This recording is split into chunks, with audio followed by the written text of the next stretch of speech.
is fire up the mountain, and nobody seems to be on the run. Oh, there is fire on the mountain top, and no one is running. I wake up in the morning, tell you what I see on my TV screen. I see the blood of an innocent child, and everybody's watching. Now I'm looking out my window, and what do I see? I see an army of a soldier man marching across the street. Hey, hey, Mr. Soldier Man, tomorrow is the day you go to Good war. afternoon and welcome to a new episode. And guess what? Our season 2 finale on Healthy Today. If you were wondering what music that was Fire on the Mountain by Asha. Great music.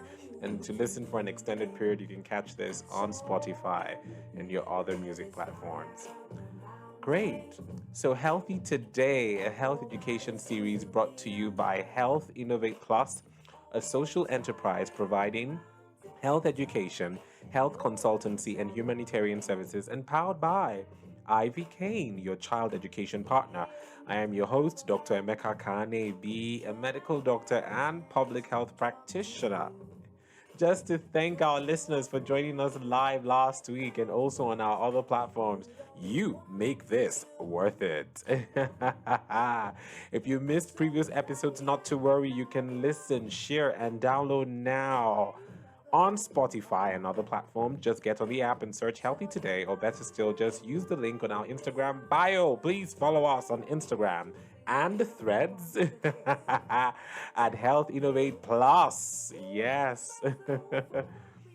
Great. So it's episode 8. I like that, right? Episode 8 and our season finale on Healthy Today, okay? And we will be talking about spray. So today, as you may have figured out from our episode trailer, we would be having the second installment on our Toilet Diaries. We had the first installment in season 1, so you can check that episode out. It's called The Runs. And so on this, the second installment of Toilet Diaries, we have spray. Like matters of the heart, matters in the toilet or restroom are very delicate, okay?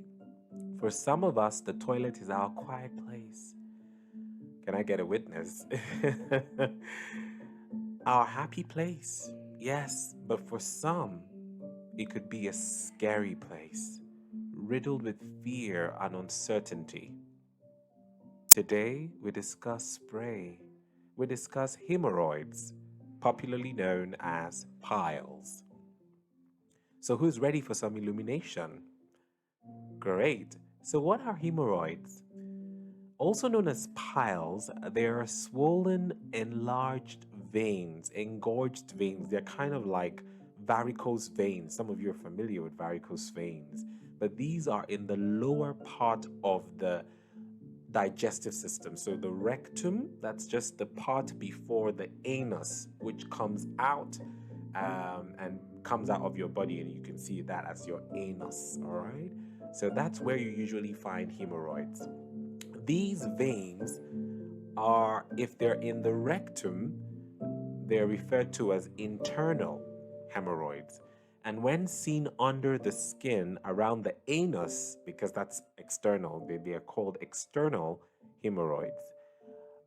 They're one of the most common problems that occur from the lower part of your digestive system, okay? So all the parts of your digestive system have their issues, but in the lower parts of your digestive system, that's the rectum, that part, the large intestine, and going all the way outside, this is one of the most common problems that will present to us at the hospital. And sometimes people get misdiagnosed with hemorrhoids when something even more sinister might be going on. Guess what? In every 4 persons, about 3 people will get hemorrhoids one time or the other. Although this is a common disease, now just check this out. A lot of people still do not access treatment because they are too embarrassed to seek help due to the sensitivity of the location of the disease. Another area that we see this a lot is the areas of the groin areas, right? Because they're so private, they're so personal, and people find it difficult. So it takes a long time until it's really bad before they come to the healthcare facility. It's my hope that after today, we are going to be more open to seek help when we need it. So, what are the types? Okay, what are the types? So, as mentioned earlier, the types of hemorrhoids are dependent on the location and whether or not the veins that come out, the protrusions, are hidden or they come outside and stay outside. Okay, so I'll quickly gloss over this because this is really not the bane of my talk today. All right, they're either internal or external.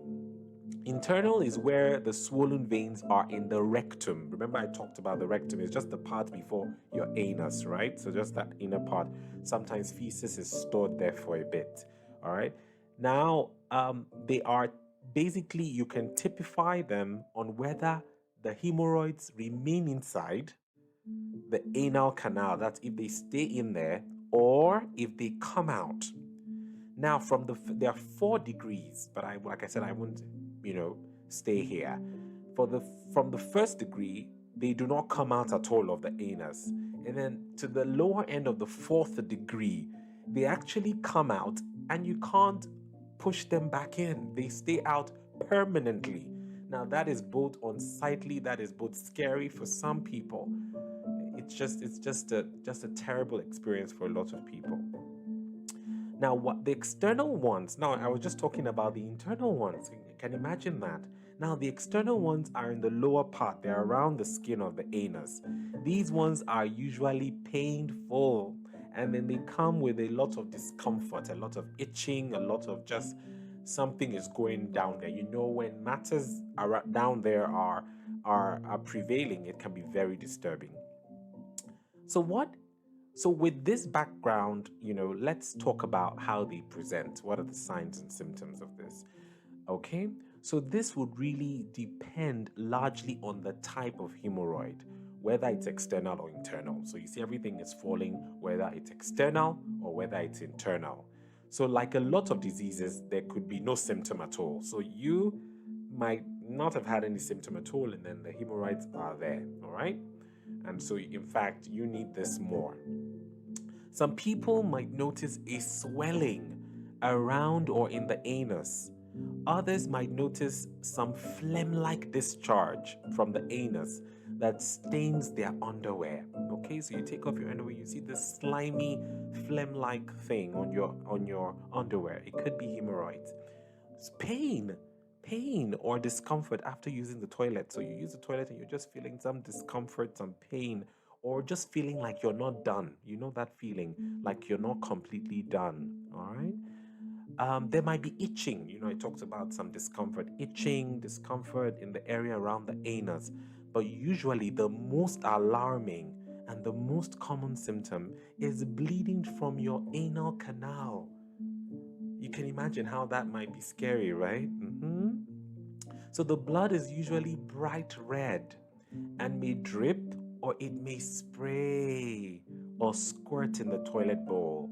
So I guess you see where we got the title of our episode for today, okay? It can spray, and that could really be scary. So you and it's painless. So you get up of your toilet seat, and before you flush the toilet, you see that spray. Now, this again, and just to speak to somebody, avoid flushing the toilet before you see what you've done. That just helps you, because then because you can never know what's going on, because remember, it could be painless, but it's good to always look into what you've done before flushing the toilet. I just thought to chip that in there, okay? So if there's any problems, you can deal with them early. It could also appear as blood stains in the toilet paper that is used when using the toilet. Now, for some of you, you don't use toilet paper, so you could also miss that because some people use water to wash their butt when they are done. So that is very important as well. But if you use toilet paper, you could see that as streaks, just lines of blood on your toilet paper. Also note that this bleeding is usually painless, but it is when it is painful, it could be that a blood clot, a thrombus, has formed, and this is a complication that must be addressed immediately as pain is usually severe, okay? Really, really bad. I can guess your next question. So, doctor, what causes this terrible, terrible ailment, this terrible disease? Frankly, this is one of those diseases where direct causes are unknown. I'm sorry. However, there are some risks and common attributes that are associated with people who develop hemorrhoids, okay? One, and top of my list, is straining. People who are constipated, they have to push hard. They have hard stools and then they keep pushing to get the stool out of their anal canal. That pressure puts a strain on the blood vessels and can lead to piles. Okay? Your age, the older you get, the weaker the anal canal. It's just, science, okay? As you get older, the muscles, everything just tends to get older. Your veins get tired. Persistent cough, okay? So you have anything that allows you to keep coughing, and some of you just really cough and cough hard. All right, those just puts pressure in your abdomen and then could also put pressure on the veins down there. Pregnancy and labor, that's a no-brainer. So for some of the women who have been pregnant on this on the broadcast, you would attest that that is something that you might have experienced. And then during labor, you're pushing your guts out, okay, and then that could allow hemorrhoids to develop, okay.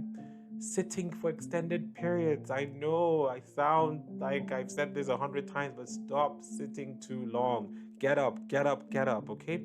But worse still, the place that most of us sit the most these days is the toilet. So sitting for extended periods in the toilet is a huge risk factor, okay? Now, this I think we're all guilty of.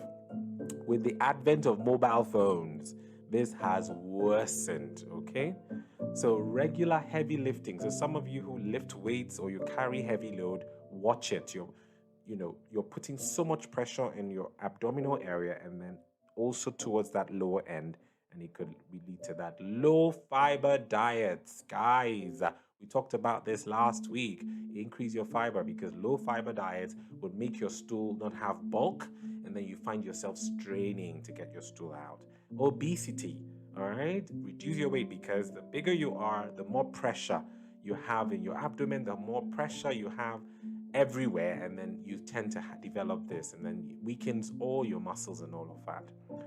Having anal intercourse, okay, that is just a prompt, but that is a huge risk for hemorrhoids, okay? So watch that as well. So what do I do if I have any of these symptoms?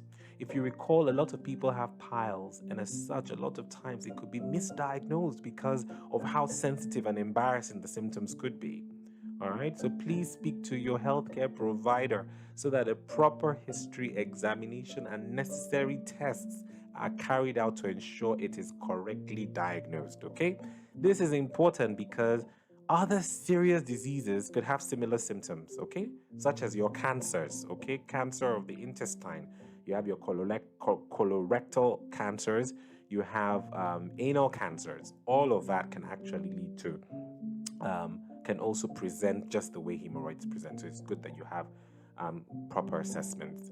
When confirmed that you have piles, hemorrhoids, there are several treatment options available. So that really would depend on what stage, what type, and all of that, and then we can help you. All right?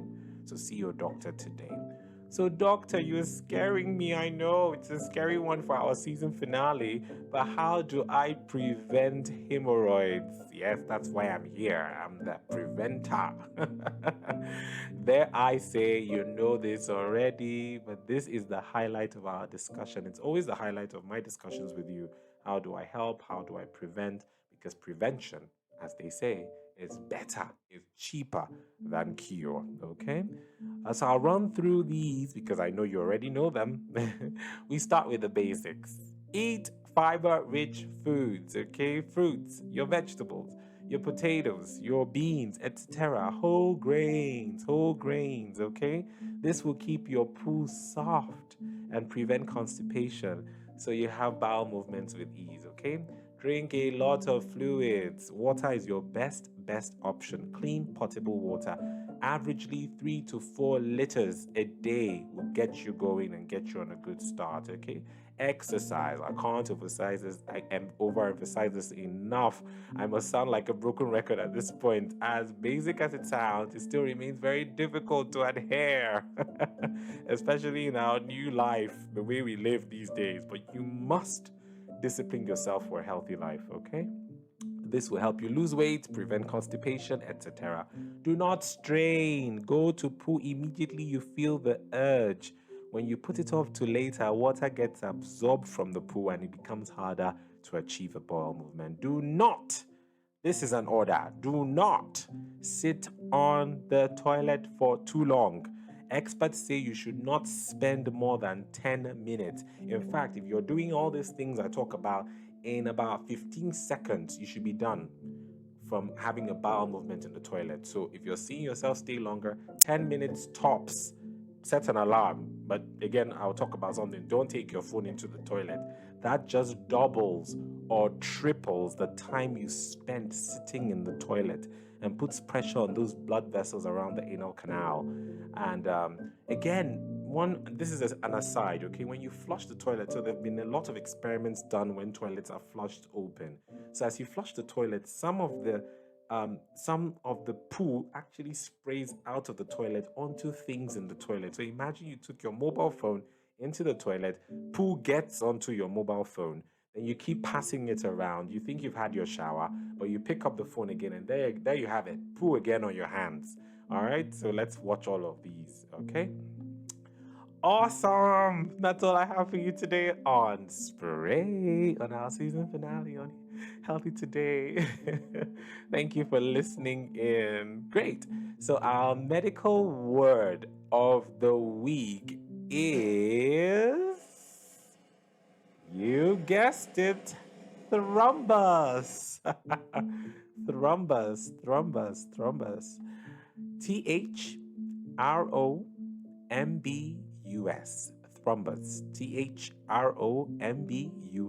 Thrombus. This is a blood clot that forms inside one of your veins or arteries or the heart. When blood pools in the veins around the anus, remember the external hemorrhoids, it could form a thrombus, which can lead to severe acute pain. All right, so watch out for thrombuses, but in the meantime, let's vibe to thrombus. Everybody move your body. Come on. Everybody move your body. Your body moves. Come on. I hope you're moving. Come on. Yeah. Hey. Come on. To the left. To the right. Come on. Come on. Come on. Yes. Come on. Let's vibe.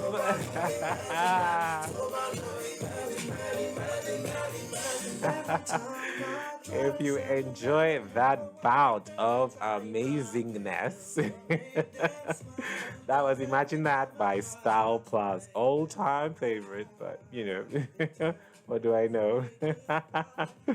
Great. So, if you want an extended sound for that music, extended period to listen to that song, you can catch it on Spotify and other music platforms. Okay, Imagine That by Style Plus. So my doctor's orders for today, okay, and for the week is Any bleeding observed before, during, or after bowel movements, please see your healthcare provider for proper assessments, correct diagnosis, and treatment. Okay? Any bleeding at all that you observe during your bowel movements, please see us at the clinics, or you can call us and then we can talk and then get help from you, get help for you. Thank you so much. We have a new segment on the show. I'm sure you're used to it.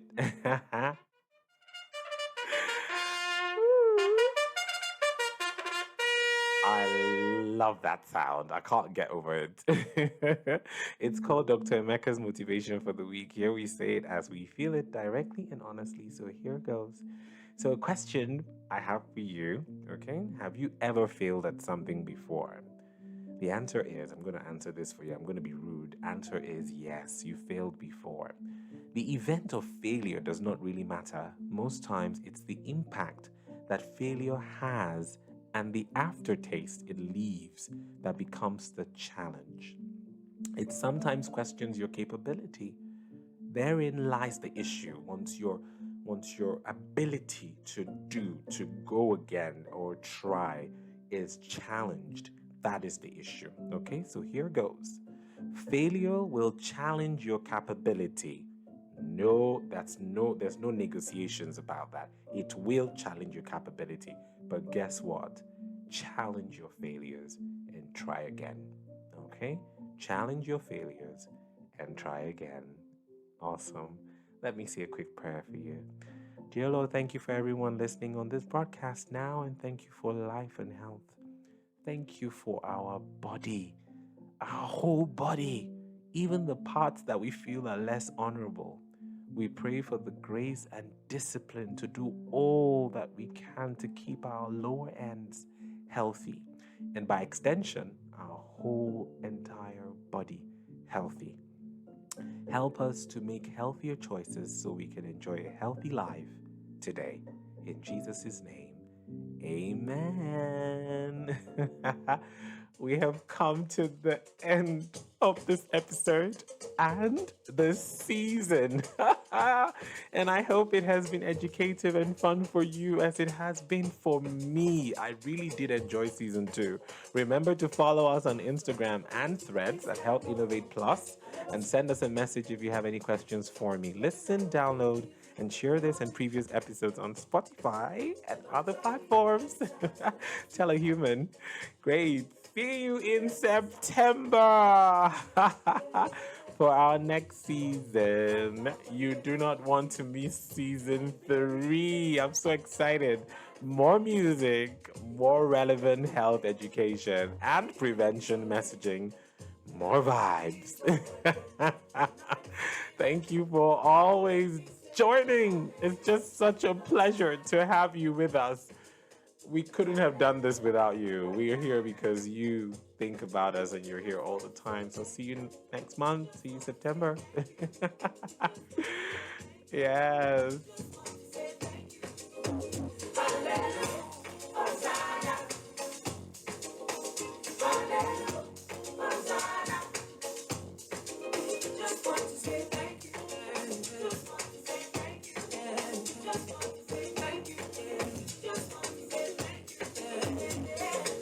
I sing, yeah. You give me guts, yeah. In the jungle, you don't let me forward. Attention.